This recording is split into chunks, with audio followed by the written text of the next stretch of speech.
Welcome, Dream Freaks, to episode 14. Yeah, wow.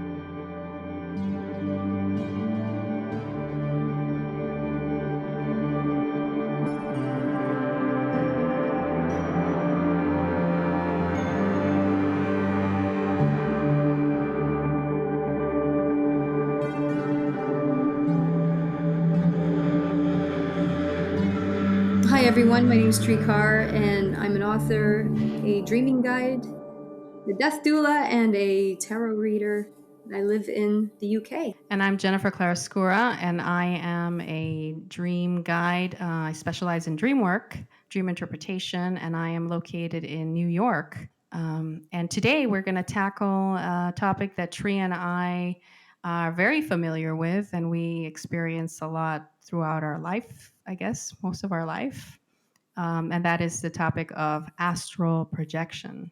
Yeah, it's one of my favorite ones too, the out of body experience. And I think it's something that doesn't really get chatted about too much in the lucid dreaming scene because a lot of consciousness explorers see that an out of body experience and astral projection is a very different thing than lucid dreaming.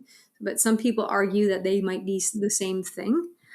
So maybe in layman's terms, for those of you listening, we could just go over a little bit of what is an out of body experience.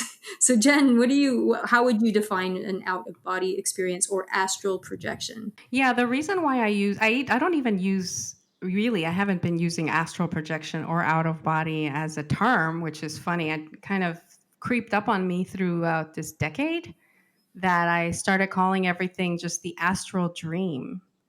The reason why is because as I matured in the whole scheme of consciousness, I realized that I the borders and the boundaries between both kind of overlapped. Yes, they seemed super different, or they are in many ways, but I can't deny the parts that overlap, and I usually like to go there. The point of overlap, because I'm very curious as to what is that, like, is that just like one consciousness alchemical change into the other, or is there actually like a you know in between state between both? I don't know. What do you think? Yeah, it's really interesting because they do seem like very different experiences in a sensory and visceral way.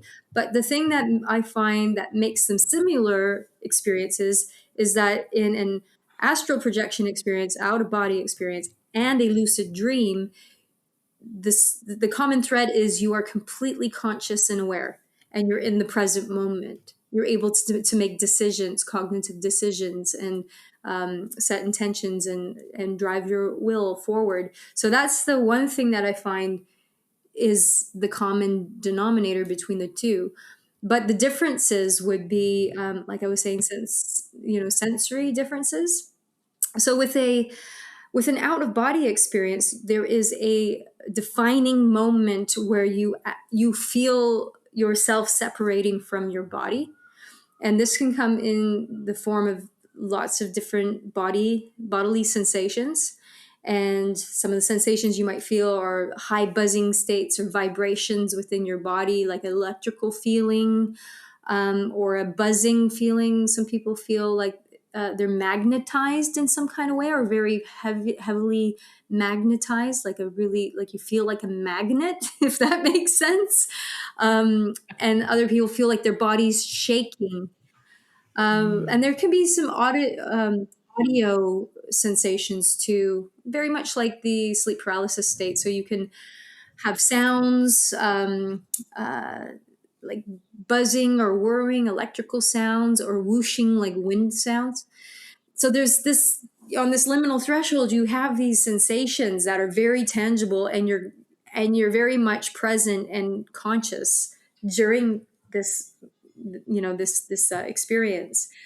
And then the sensation of also leaving your body. So it's a sense of feeling like you're detaching, and sometimes it can feel like you're being pulled out of your sleeping body, or you're rolling out, or you're sitting up. But there's a definite difference of you feel this detachment. And sometimes when you feel the detachment, it is effortless and it feels very light, and you're sucked out and you're all of a sudden floating above your body. You're floating in the room or somewhere in the room. Or it can feel very much like you're moving through really thick energy or mud or syrup, where it feels really sticky and very difficult. Sauce. You know, have you felt it? Sauce, the astral sauce. It's like really thick sometimes. um, but there is these moments where you just know you've just detached from your body, and then often you can. Not everyone does this, but some people are able to, turn around and see their sleeping body in the bed below them. So that is very much different than a lucid dream. A lucid dream being that you're in a dream, a seemingly normal dream, and something odd happens within the dream that actually piques your consciousness in the dream state. So you're like, oh my god, it's a pink elephant with 6 trunks. I'm obviously dreaming, and then you become conscious and aware in the dream. Um, and you start co-creating or working with your dream. But the difference being is that one is within a dream state, and there doesn't seem to be a detachment of a difference between a sleeping body and your consciousness detached from the body. That's the lucid dream state. And then the astral experience, the out of body experience, there is a very defining moment where you're like, I've just separated from my body and I'm in my room. So the experience is not within a dream context, but within the pragmatic physical reality of your bedroom. And one thing that I guess I want to tell this story because it comes from the perspective of my first out of body or astral experience, and it is important because I didn't know what it was, so I never read about it, never heard about it. This was new, and I didn't know what was happening, and I think that's important because this was untainted, innocent territory. And it goes like this. I was in my room. I had woken up. So my first experience happened awake, which is what also made it strange, I guess. And I was waiting for my sister to wake up. So I was just laying there looking out my window, looking at her, wondering when is she going to wake up. And I kind of liked the silence in my room, being the first one to wake up. It was kind of cool. And then suddenly I noticed that there was a little, like a little ping pong ball in the middle of my room, like floating. And I remember thinking, what? But I was so young, like 5-ish, that I thought, okay, that's strange. But then it grew into a portal looking or a person, like you see against the sun, like just like the darkness. And something came out of it and came up to me and took me out of my body. And I didn't know what happened. All I know is I looked down and I saw 2 arms, my 2 right arms. So, my right arm and then another right arm, hand. And I remember the being asking me telepathically if I wanted to stay with him or her as we were flying around the world. And I remember thinking about my parents, and I felt that pull, like whoosh, like that snap. And I appeared back in my bed, and I couldn't talk for like an hour or two. I was mute. I don't know if it was the shock, but my parents didn't know what to do. I remember I just kept moving my arms, and I didn't know how to explain it to them. And when I finally could talk, my mom told me, "Oh, don't worry, that was just a dream." But my dad was like, and he started talking to someone. He heard a story in his work about somebody that got out of the body. So he brought that guy to dinner that night. And, the guy was like, explain to me your experience or something. And then he would get me books and stuff, but it was still something that I wasn't, too familiar with until my teens, when it began in a different way, also unknown, like not like the typical that you hear. So it was like a ball of energy, a ball like a tennis ball, orange size ball of energy that was just going through my limbs and then my torso and my head, and it hurt. was painful. Like I remember thinking, this is so painful. Like I want it to stop.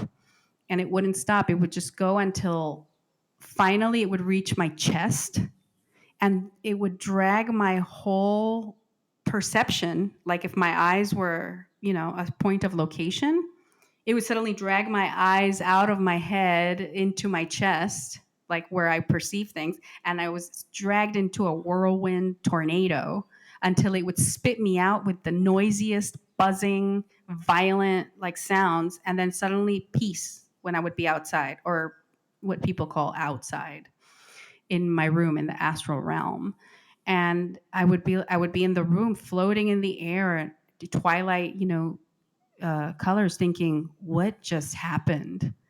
And those were my, you know, beginning innocent stages, before I read anything like really, about techniques. I never read. I just read about like that it happens, but nothing Mhm. about techniques or anything. So, in that sense, I think it's important because it wasn't like the typical, floating out, or I was awake, and then in the other one, I was just I had these violent ones for a month. I would cry, like, why me? This hurts. Like, ouch. I don't want this. Wow, Jenny. I hated astral projection. I hated it with all my soul. Like, I would just pray to God, like, make this shit stop. Yeah, this seems to be the case. It happens spontaneously at a young age, and it becomes usually it feels scary and unwanted. Um, really interesting experiences, especially like with all the sensory and sensations that you were experiencing in these states, and also the other um, entities that were there. Yeah, but you know what? In It was the entity or the being or the portal, whatever it was, that sparked my curiosity forever. So after that, it was almost like an initiation into the paranormal, I guess. Like because I would liken it to like ghost experience. I know that a lot of lucid dreaming in the communities, they don't agree that it's like, they call it ghosting. I think, like, you're like a spirit, so to speak, outside or in an energy Mhm. vehicle, that can be seen. But in my experience, I have been seen also, and it's been confirmed 2 times in my life that somebody has seen me. And it's usually when they're just waking up, meaning that their perception is still with like dream eyes. You know what I mean? Yeah, making an appearance in the astral plane. But I also acknowledge that there's an overlap because I've been able to transition from one to the other, and I've been able to also have like contact with spirit guides in both, Mhm. very deep experiences in both. So there's almost like in both, I can reach a certain soul journey. That's when the concept of a soul journey began. Also, like that's what I call the astral dream. Is when it's not even either; it's everything. It's the soul. It encompasses all. Yeah, it's really interesting, and the concept of the soul journey is a very like shamanic concept, where shamans are able to journey through dreams to connect with other people in order to help them and heal them. And it's a very commonplace belief in a lot of shamanic modalities. Yeah. And I certainly know that this is the case with the original peoples of Australia and the dream time. Mm. And there are a lot of astral projection is just a normal thing for shamans and healers to do. Agree. I learned later on that the world out there or in there, because this could be like an inner projection if you look at it from that perspective. The underlying thing is that consciousness is the underlying thing. And that's what Mhm. unites all the experiences, consciousness or soul or whatever you want to call it, the source in you. I don't know what people connect to in that sense, but um, the underlined thing that connects it, that's where my attention goes, because from there, anything, my experiences are very can go in many different directions. It's almost like I'm in an airport and I can choose which flight to take. You know what I mean? Like, should I, like, am I gonna, I'm open, like, is it gonna be a shamanic journey? Is it gonna be like typical, astral experience, or time traveling experience, or in between lives, past life, you know? So all these things are available in this space, and that's when I started to really erase borders and boundaries. Because when you focus on the source, then Yeah. something happens in that you're open, completely open to without like your head trying to categorize in that moment. You're just open to the experience, and that's when the magic happens in my views. Yeah, and rightly so, because I think what happens with a lot of dreaming, dream scene stuff, people who are just, they just want to pursue lucid dreaming, and that's great. And that's all the dreams that they see as valid is the ones that you're conscious in. And then you have your OBEers who are all, going down that route, and then their normal, uh, dreams of nightly reveries are not considered valid in any way, but so they just want these ultimate experiences. But I think they're all valid, and I think there's something to be said about what you said. It's like tapping into almost like this field, a greater field of consciousness that can be accessed through various channels. So it can be accessed through the out of body states, be accessed through lucid dreaming or the hypnagogic state, and even just the dreams that you have that you're not conscious and aware, that just seem that are like seemingly normal. There's great messages in that there's something there that is, I guess some people could call it the quantum field, or the sea of consciousness, or the Akashic records, or the dream time, or the matrix, or Yeah, or the and it's easy. I resonate with all of them. It's funny. Some people just believe in one or the other, but they all sound good to me. Quantum field consciousness, well, matrix. they're all words for the same thing, and you see them defined in different cultures called different things. Some, even the concepts of heaven and hell, these are what are they? They're zones, they're dimensions. And heaven can be anything and hell can be anything, really, if you think about it. You have a nightmare, you've gone to the zone of hell. You've had a euphoric, amazing, transformative dream, perhaps you're in heaven. I mean, these are just words to define something that is tangible and really there.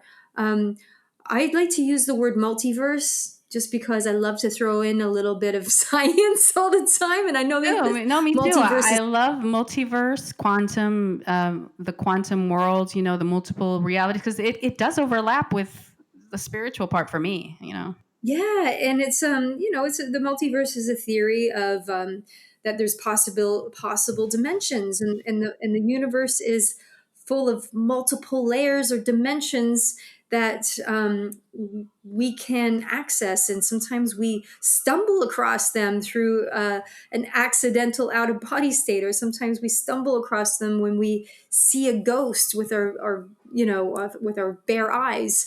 So however you want to define it, it is safe to say that there seems to be something that is greater. So some people might call it the collective unconscious as well. That could be another word to define this. But all of these ways in which we connect to this space that's not our waking state, so it's the dreams or the astral or the liminal spaces, uh, we can get there. We can get there not just, haphazardly, but we can will ourselves there. So Jennifer, do you have any like technique that you do any techniques where you will yourself into the astral through intention, or any techniques? Well, usually it happens most likely for me after I've gone lucid. I in a dream, I decide, well, I actually want to go astrally. So I tune into my body at that point. That is, Mm. in bed. And I transition through sensations. I'll do something like I used to do things like jump off of a cliff, and I could feel my astral body vibrating on in my bed at that point, and then the out of body would happen. Or I would jump through glass because the crashing would trigger my vibrations, and I would do things like that. But now I do things more like just intend to have an astral projection, and it shifts immediately. Like the whole environment just shifts, and I am in. But I don't know about you, but I I realized with a lot of years of doing this that whatever I was trying to reach astrally, I began to be able to reach in my mind, or psychic eye. I don't know what to call it, but it improved my psychic abilities because I would just will my sight to view those worlds and things like that. And that's when I realized that the astral realm is not a place that you just go to like a dream.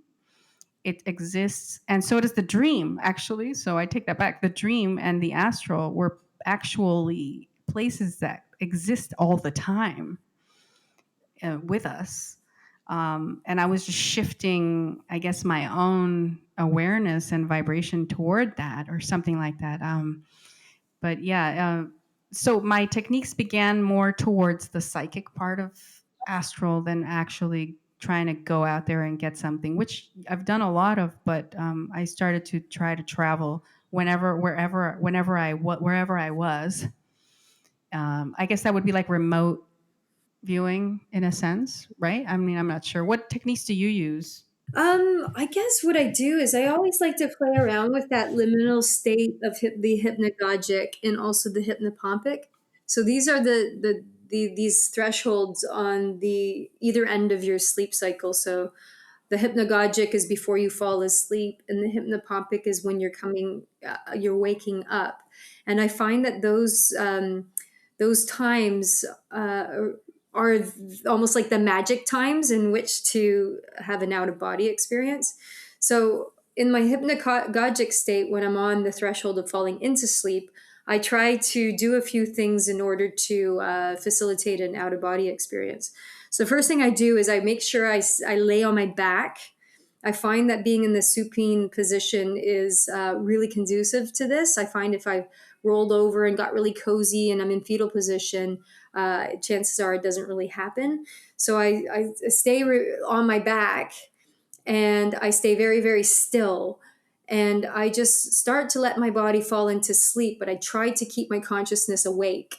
So this is a little bit of a trick. Sometimes it's like patting your head and rubbing your tummy at the same time. So you have to take a bit of focus to hold that space of consciousness awake and body asleep. And then I just start to really observe the hypnagogic. So things start shifting and changing. The phenomenon of the hypnagogic kicks in. And this is, I start seeing imagery forming, hypnagogic imagery, which is scenes of dreams or lights and colors or sacred geometry. I also start feeling the sensations in my body, which can feel kind of shocking at first. It freaks people out maybe at first. It's like you get electrical feelings or buzzing or vibrating. And then I know when my body's reaching that state where I feel like I'm shaking or vibrating or buzzing full of electricity, that is the signal to disconnect my consciousness from my body. So usually when that on the onset of that high vibration, I just, with my intention, I will myself to disconnect. And usually I do that. It's different every time, right? Sometimes I'm like, sit up. So I just sit up outside of my body and I'm like, oh, here I am. And I start floating. Other times I roll out. Or other times I like wiggle out like a little corkscrew kind of wiggle. And then I just and I detach. And I notice too, when I'm on this in the detachment mode, sometimes it's very easy and effortless and just goes puff, and I float out and I'm floating around the room. It's like, wow. And then other times, like I was mentioning, it's like going through layers of yeah syrup, and it's really hard energy to permeate and just get through. So I liken that to there's different weather, you know, like there's different weather in the astral plane Oh that yeah, makes it the either more difficult. spectrum in the astral itself has like different. Totally, I agree 100%. Yes. It's totally different weather. Sometimes you pop out and you're like, oh, it's really peaceful and quiet. Other times it's like hurricanes. It's like rushing wind.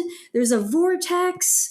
It's like you're hearing whooshing and you're trying to move. You're like, ah, you're like in slow motion, and you can see like the trails on your etheric astral body, like you know, like the wind is blowing the energy off. So there's loads of different things that you can experience as soon as you disconnect. Either you're in a storm or bad weather, or it's peaceful. Or sometimes you'll come across entities. You know, there'll be thought forms, and they come in all different types of shapes and sizes, and like sometimes you'll still see people and creatures, and it's really different every time. The pets always used to see me, which was rather bizarre. And I could see the pets also astral projecting as well when I was in my room sometimes. That's the thing that makes me feel like it's also linked to the paranormal, even though I know that they do intercept with lucid dream at some point in some way, but also the distinctions are very clear to me because it is linked with like the realms of the ghosts, you know? Astral projection is kind of shares a space with the dead, and that's why we are able to do some of that psychopomp work, you know, ushering the dead, um, you know, past this life or helping them, you know, transcend or whatever. Yeah, absolutely. That seems to be the zone that people who don't know that they've died end up roaming around, which is interesting. And then you can, yeah, end up guiding people if you feel called to that work. Usually you just get called to that line of work as a psychopomp, which is literally a psychopomp is like a traffic warden for the dead. So those who are lost, you're a guide, and then you just say, actually, you tell them you're dead, and this is the way towards your ancestors. Mhm. And that's shamanic work. It's something that doesn't really get talked about a lot. It's quite an understudied area of the human experience, but it is a tangible thing, and there are people who are working in that liminal space helping people. Definitely. You can also find in the astral, I don't know if you've noticed this too, Jenny, but it seems as though you can find shadow aspects of people in the astral, fragmented aspects of people's souls or psyches. This is where the shamanic journeys intercepts the astral ones. So this is what I was always fascinated with, like where do they meet? And yeah, I've been able to see aspects of people. I've also been able to see something really funny, which is um, people thinking that they're dreaming. So I'm astral projecting and they're dreaming. No, they're not dreaming. They're astral projecting, but they're like I can see the bubble of dream that they're in, that they think they're in. And then when I come into it, I used to do this a lot in my early 20s. I don't do this anymore because I don't like to mess with people. But I used to go into their dream bubble and they used to see me and be like, "Oh my god, you know I'm dreaming," or "You're in my dream." And I just felt like saying, "No, dude, you're in an astral projection." And then the next day they would be like, "Jenny, I had a dream about you." So I don't do that anymore because I like to That's great. respect the little boundaries, but I'll see eventually like dreamers floating around like they're drunk. It's not dreamers, sorry. Astral travelers floating around like they're drunk. And I know that this girl from Alice in Wake Dreamland, she had her whole YouTube channel is called Alice in Wake Dreamland, or in German, Alice Wachtraumland or something like that. And she also, when we were talking many, many years ago, she told me about the whole seeing them like little drunks. in the astral, and I remember thinking, "Holy shit, I also have that experience." So I wasn't alone in that. I have I have some theories about that. What? Which is fun ones. Well, there's certain drugs um, and certain levels of inebriation when you're drunk Mm. that I think you end up your consciousness disconnects from your body. So you know when you're really drunk, and some people can, say that they've experienced this, they know what I'm talking about. When you have blackouts, so you're so drunk you black out, and it gets to the point where sometimes people are like, I keep blacking out when I'm drunk. I don't even remember things. I don't remember, so I'm going to stop drinking because that's really disconcerting. So my theory is when you're in a blackout mode, when you're that drunk, an aspect of you is just bong, it goes into the astral. That's why you see these. Also with drugs like ketamine has very disassociative qualities to it. And a lot of people say, wow, I love ketamine because you go into these out of body states. And there was a really funny meme that was going around on the internet a few years ago, and I think it was like just like a joke, but I thought there was some funny truth to it, and it was some Tibetan lamas who were complaining that the Western youth who are doing like tons of ketamine on the weekends were clogging up the astral plane and they couldn't get any work done. I thought that was really funny.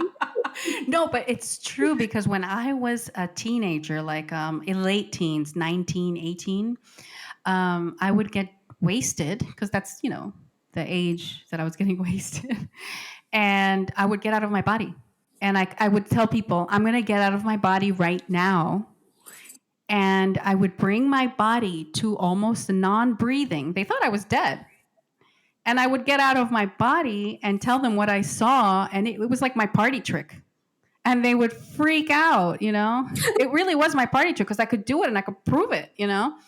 I don't do that anymore. I don't drink like that. Yeah, I mean, it's fascinating. I mean, these things are certainly understudied. They're not pulled into lab situations where people are looking to put money or research into these kind of things. Therefore, they are not proved by science, but they're things that are experienced by people all around the world.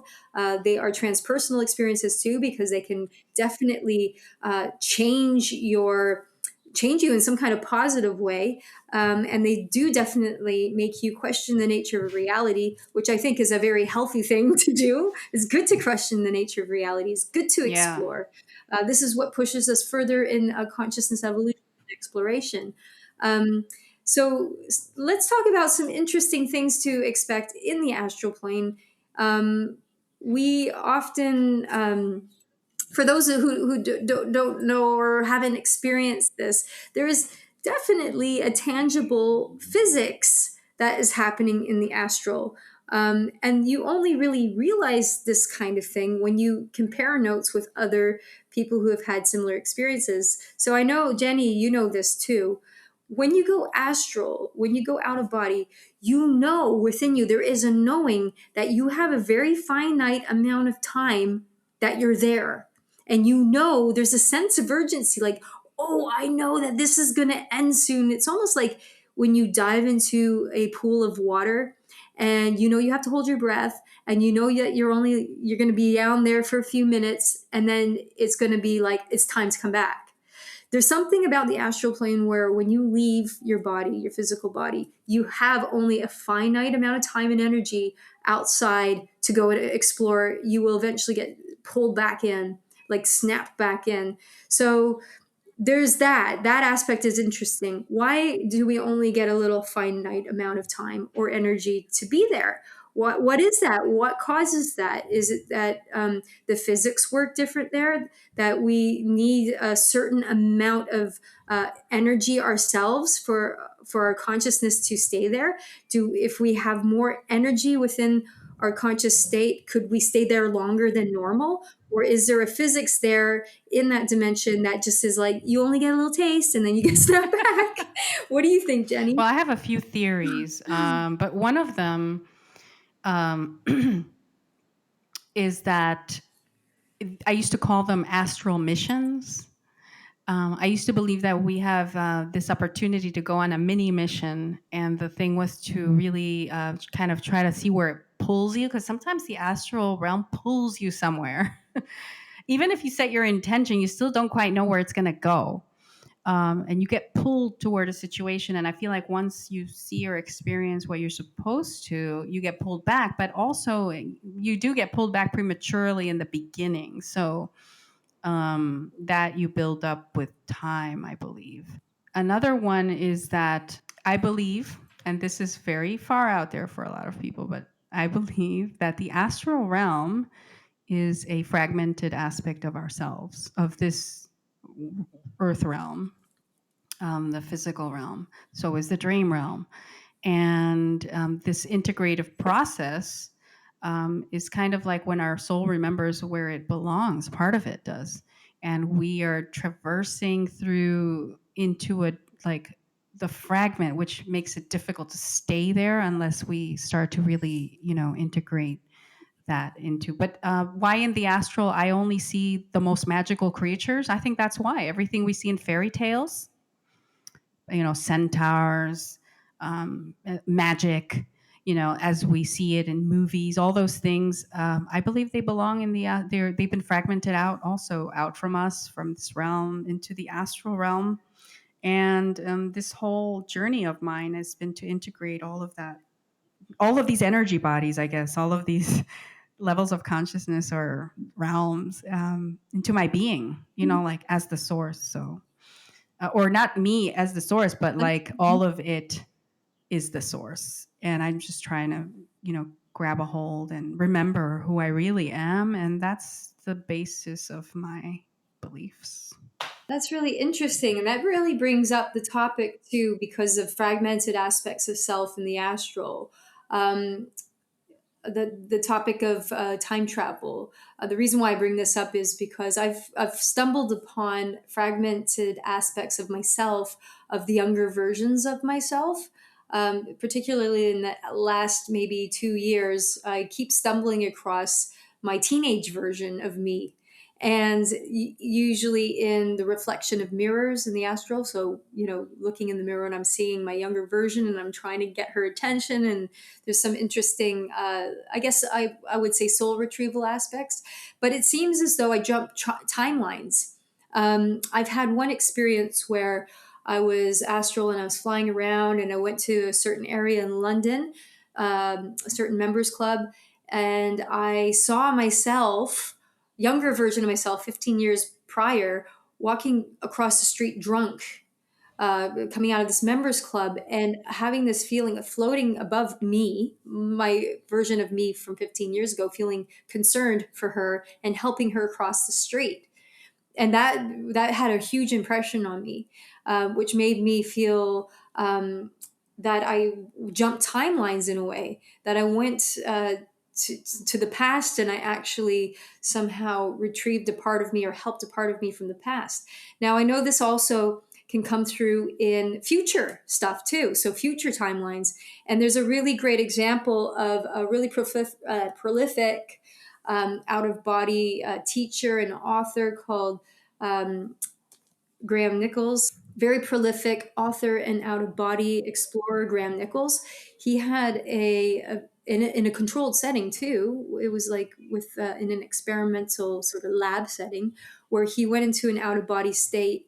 He left his body and he found himself in London on a specific street in Soho, and he witnessed an explosion from one of the pubs on the street, a bomb going off in one of the pubs, and hit with a wave of tragedy and fear and grief.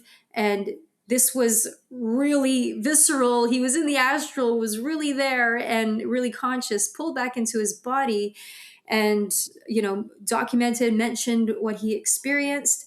And no more than, like, I think it was a week, within that week, this event took place in London. It was an attack, a terrorist attack on a pub, a hate crime towards a gay bar in London that Oh, occurred. wow. And so he was able to access the timeline of the future, within the astral. So there's something interesting about this space, the astral plane, that time doesn't work the same as it would in our waking reality. So the physics are different, or you're able to travel. One thing I've noticed too in the astral, in some of my experiences when it comes to this topic of timelines and time travel or accessing various timelines, is I've a flat I had in London. I would leave my body there quite a bit, and I would see the version of my flat in the past. So I would like exit my body, I'd be in the kitchen, I'd be like, "Whose stuff is Yeah. this? This isn't my stuff." And I'd look and I'd see, "Wow, that fridge looks like it's from the 1970s." And then things like that. So going to places and you're accessing the past version of it or the future version of it. So there's something really interesting when it comes to the timeline in the astral plane that's very unique. Another thing that's very unique in the astral plane is working with the physics. So flying Maneuvering. and floating, maneuvering and passing through solid objects and creating portals. This is my favorite thing right now, is using your energy and your intention to create things there. So I had this one out of body experience that was really long. It felt so long. And I had it when I was staying at a friend's house in London. And I was staying, she was away, so I was staying in her room and I was sleeping in her bed. And in the morning, I had an OBE. And so this is the first time I've ever stayed in her room. So I'm not like, I don't really know her room very well. And in my out of body state, I had left my body, but it wasn't her room. I was actually in like what looked like a stoned castle room. Like it was a stone interior, definitely European. And with where the window was, it was like a big window with a shutter. So I went over, flew over, and opened it up, and I passed through the window, and I was down on the streets, and it looked very much like I was in Italy. So it was like these small, like if you've ever been to Venice, it's very like small, pedestrian only maze like walkways. So I'm flying through that, and I get to this restaurant, and I fly into the restaurant, and I feel compelled to go to this one table. And this one table's getting ready to go, and several people have stood up and they're ready to leave. And this tall guy with red hair stands up, and I had this knowing that's the person you need to go to. So I flew over to him, and no one could see me, and I just hugged him. And I had a sense that he was dead, or he was dying, or there was something, this person was on the threshold of death or dying, and I was there just hugging him and going, "It's going to be okay." And then after that, I was sort of pulled backwards and went pulled backwards up back into this room, which looked very Italian.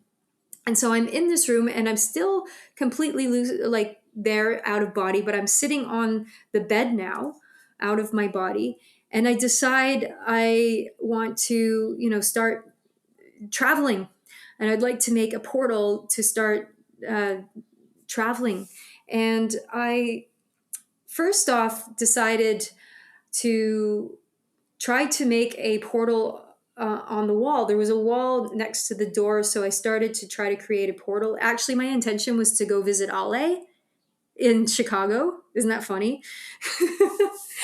And so I started building this portal on the wall. It starts coming up. It's like iridescent blue, and I'm willing it, and it wasn't really working out. I started looking at my hands, and on my hands formed like this iridescent blue like map work. I could see this map on the palm of my hands, and I could see Chicago, and I saw like a blue dot where Ale was, and it sort of zoomed in, and I could see these houses with very specific turrets, very defined and very specific.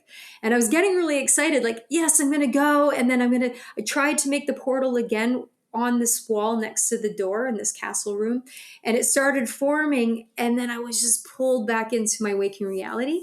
And when I woke up, I was like, this is incredible. And straight away, I recorded my voice relaying the experience. But after I relayed the experience, recording it, I started looking around the room because I was like, right, I was in this castle. The window was there. Okay, yeah, that's where the window is in this room. The door was there. Yes, that's where the door was, same as in the layout is of this bedroom. And then I realized something where I was trying to create the portal, which was on the wall right next to the door, because I was going like, why was that area easy to make a portal? I looked, and in this my friend's bedroom, right beside the door, was a mirror. And I was like, gosh, there's something to do with mirrors that are able to create portals. And I've had this experience many times in Astral. Wherever I go to a mirror, it seems to be a gateway to transport somewhere else, pop up somewhere else. And I did one once with you, Jennifer, where I had an experience and I went to the mirror, the portal was formed, and I passed through, and I was in New York City. It like teleported me. So there's an interesting thing with the physics of the astral where mirrors seem to be some kind of conduit and some kind of portal in order to teleport. Have you experienced anything like that before, Yeah, Jennifer? I mean, I used to always try to project into mirrors when I was younger. It was definitely a portal. And a portal into interesting places because sometimes, remember I told you about the mini missions, like the astral missions? Sometimes I would project into a mirror and I would end up in not like a normal place, I guess. And I wouldn't be me. So I wasn't sure quite what that was. But for example, I was an old man um, in some kind of an island or land, and I was protecting two creature children. They weren't human, and this happened often. Like this was a repetitive place sometimes, and uh, it wasn't like it was different each time. It was the same each time. Like I was an old man. I was protecting these children, and I was the one that was able to tame the sea monster. And then other times when I would go through not necessarily a mirror, but like portals, I would end up as an old man again, um, protecting crystals that would mark Merkabas in a map. So, and usually I would have to hide. I was almost repeating the same scenario where I had to hide these crystals, and then they would kill me. But they couldn't find the crystals, which was the most important thing. And these were I was like mid-20s when I was having these portal experiences, mini missions in the astral. And that's when I realized that, like you said, fragments of ourselves, different aspects of ourselves. Funny, I found in my dream journal, I found a dream. Hold on. This is recent, but the funny part here it says an old master with long white hair and beard um, is there with me, and I'm circling qualities that he is. I circle like he's my friend, he's my teacher, student, etc., etc. And he says, I only chose two for you, elder and old man. And at that point, I realized I wasn't who I thought I was, and that my perception was looking from Jenny. But at that moment, I wasn't who I thought I was. But this old man theme, all the time, like even in dreams, astral. I don't know what the hell. I've also been a boy, but old man is the most prominent one. Amazing. That's such an interesting. It surprised me. He was like elder and old man. I was like, what? Like I'm an old man. Dimitri used to joke when we met, like not too long after we met, like a year or two. He used to call me old. old man. Like he was like within jokes, 'cause, he's kind of like tapped in energetically to things without even innocently, like not knowing. And he's always tuned in somehow. One thing I just wanted to add was that Woohoo. in the astral, I've also been called to cleanse. And I thought about this because of the drugs thing you mentioned, where people get out of their body. And usually, I when I'm called to cleanse by my guides or naturally, it just happens. Like I pop out because I need to. That's the weird thing. I can only pop out like that when it's necessary. Just like deciding, like pop. You know, I don't even need to go through anything. It's like it's needed. Mm. I pop out. It's like a call, and it's a party. Astral parties that I usually have to escort. It happens like in Airbnbs, hotels, and I have to like escort. Not it's nothing violent. Just escort them out. They're not dead because I would be normally, shifting them. Some are, but mostly they're not dead. They're astral parties, like entities. I don't know. Oh my God. It reminds me of that really funny meme, and I've shared a lot of times on social media. And the meme is while they're partying, I'm astral projection. When your book was launched, I had an astral projection that night.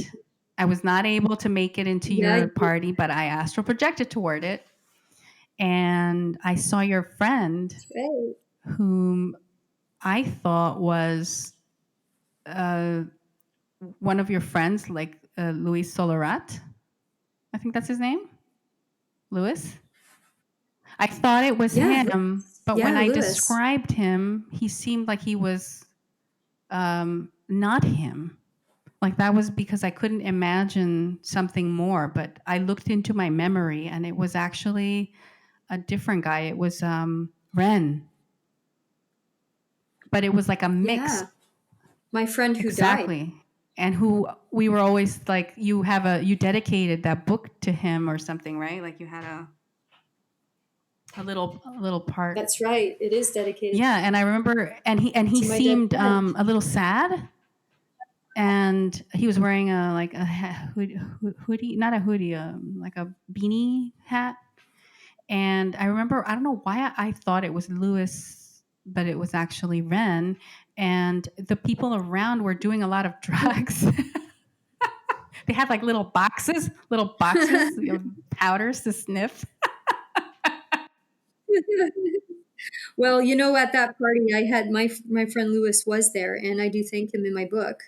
Ren, I have dedicated the book to him and write about him in the book. He's died and passed, but he comes through in dreams for me quite a bit. Oh, so he may have been using Lewis to perceive. You know how you can sometimes the spirit can sort of taste things through a person that's alive. At least that's from my experience, and other psychics have said the same thing when Yes, they contact. yeah. And there were no drugs at my book launch, but there were a lot of dreaming herbs, and I had made little kits for people to take. A lot of my dreaming herbs, some of them are psychotropic. So some of them do have psychoactive compounds in them. So you got that part right as well to a certain extent. There were people there. But maybe the astral entities that were there were the ones doing stuff, because I don't think it was people. Like for me, it was like I was in the astral. You know what I Yeah, mean? they were, With astral yeah, people. they wanted some of the Blue Lotus wine that I was serving up. This feels good. This sauce. That's Totally. funny.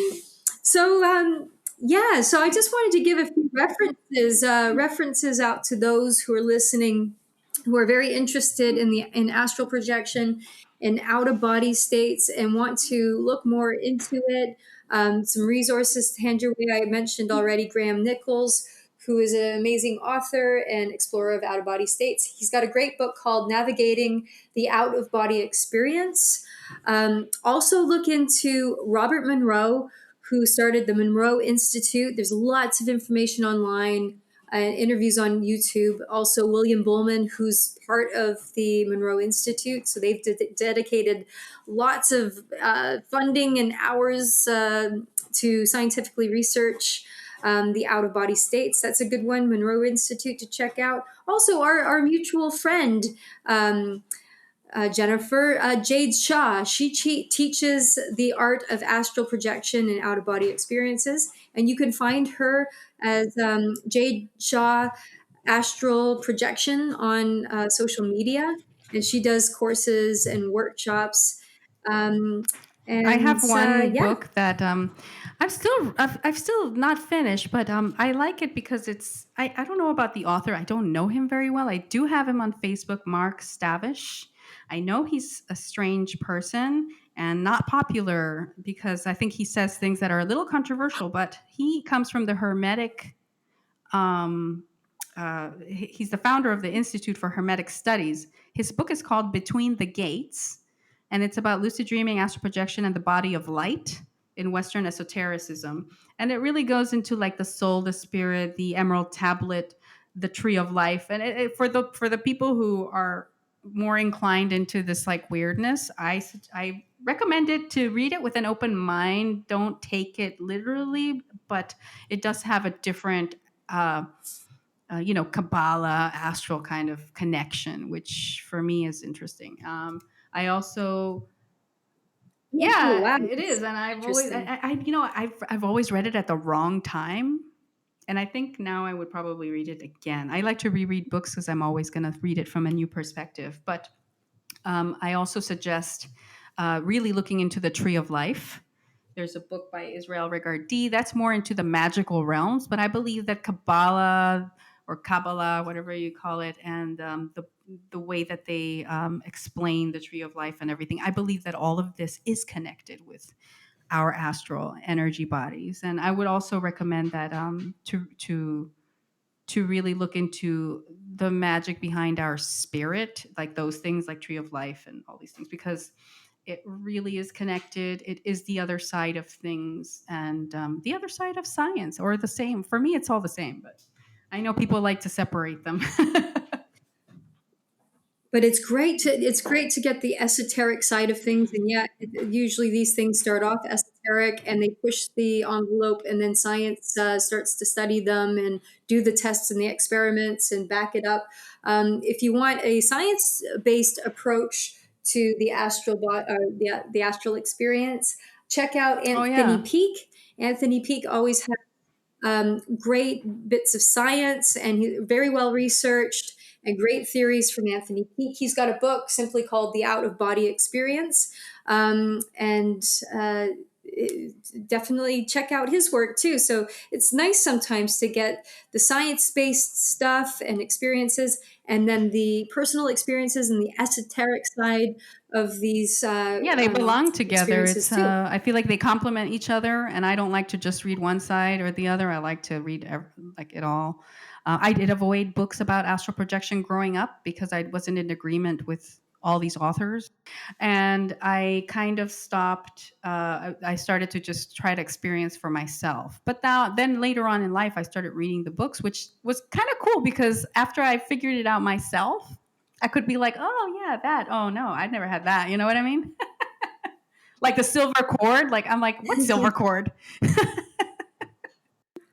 Anyway, but these are the cool things. Even in lucid dreaming, I avoided books on how to lucid dream like the plague, and I still can't relate to them except maybe the wild technique, which I used to do anyway, but in a just without the title of wild, I just kind of knew what to do. But yeah, I'm just now at a late stage reading up on what was going on while I was disconnected. Brilliant. But anyway, yeah, so let's pull a tarot. Now Yes, my Tree love. will lead us into an astral tarot reading. What is the temperature out in the astral?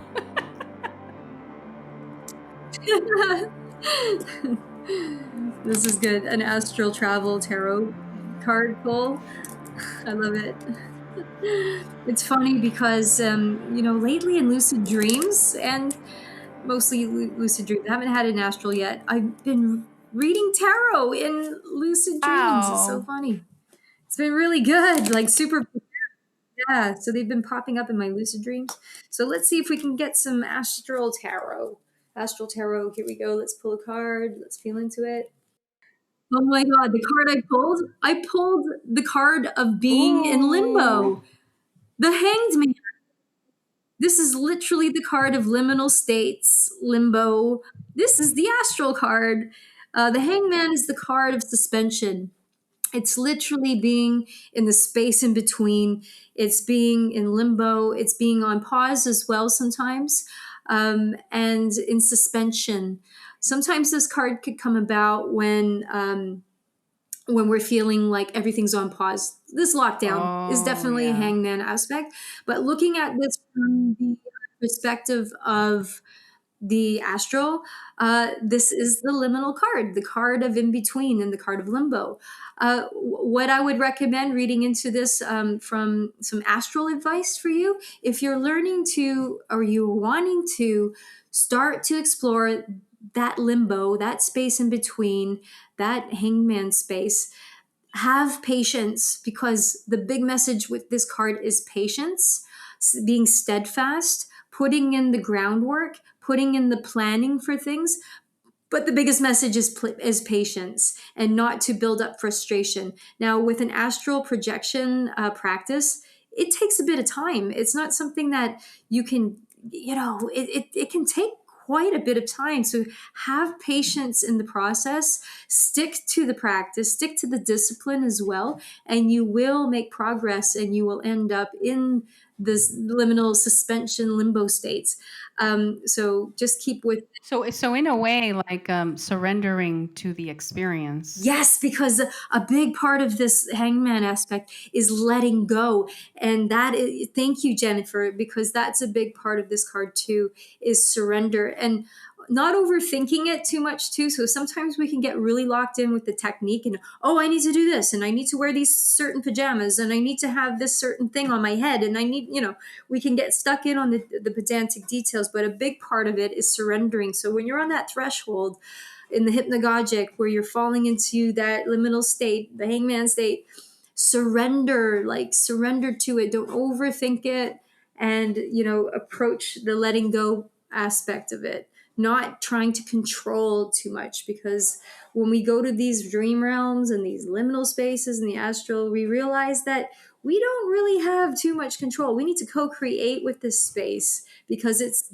operating on a totally different physic level. Oh, So oh, yeah. Tree, I just thought of something. Because you know how sometimes you get out of your body and you're upside down, or Yes, yes, you're like literally. that's it. And I've had many experiences like that, where I've gone out of body and I can't seem to get out of the hangman position, where I'm feet to the ceiling, and I'm hanging down like a bat from the ceiling, and I'm suspended and I'm floating, and I'm like, what's up with this? Why? And I'm seeing those experiences in the astral is almost kind of like healing dreams, when I go into that mode, when I'm hanging upside down. I've noticed that at that point I have to figure out what sort of energy body I'm in the astral, or the temperature, like you said.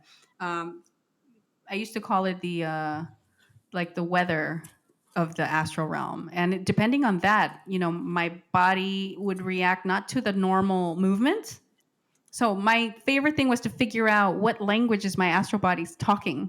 Like, how do I direct it? And sometimes it was telepathic, like not willing it like a body, but like with my mind. And then it would sort of slowly stabilize. Um, I would go sideways. But yeah, there's been a lot of times when the body just does what it does. Like you sometimes like a balloon floating on the bumping against the ceiling. It's so true. Oh, it's so really true. That's really interesting. I'm so happy to pull the hangmans. Our cards are always Yeah, spot on to the totally. topic. So cool. Thank you for tuning in to episode 14, Astral Projection. or as other people call it, out-of-body experience. And if you want to find us, we are in a lot of channels, including Apple, Spotify, SoundCloud, YouTube, Google Play, and you can tune into all of our past episodes. We are also part of a group called the Lucid Hive, so we post there regularly, and you can find that on Facebook, the Facebook page at the Lucid Hive. No, yeah, we're on Instagram where we post excerpts of our podcast and other things, and you can find that at the Dream Freaks. We're actually at the Dream Freaks everywhere. So all you have to do is search at the Dream Freaks, Facebook, Instagram, all the podcast channels. Oh, and we also have a Patreon page. It's been slow because of this pandemic, and we're planning on picking that up. So we apologize, and we're going to look for ways to make it up to the people that were there during this time and things got silent for like a couple of months. A lot of very dramatic things have happened during that time and now, as many of you know. So it's a hard time for everybody, and we thank you for your patience to our patrons that are there, and become our patron. Support us. You know, we have to pay all these things, softwares and editing, and all that is time, and we would really appreciate your support. Every Sunday through She's Lost Control, you can come in and join at the Dream Academy. I go over different components of conscious dreaming practice. We discuss loads of various tools and techniques, and we do lots of dream sharing as well. It's a really great space to connect with other dreamers and to carry on your practice and of conscious dreaming, lucid dreaming, out-of-body states, plant work. It's a fantastic place. So where is it happening? It happens at 8 p.m. British time. So you'd have to come to check out my Instagram page. I think that would be the best place, because then you can get all the international times on there. So you can find me, Lucid Dream Tree, on Instagram. And well, we sending everybody love, hoping that we get through these times. And right now, maybe you're listening to this in the future, but it is June 2020. And shit has hit the fan.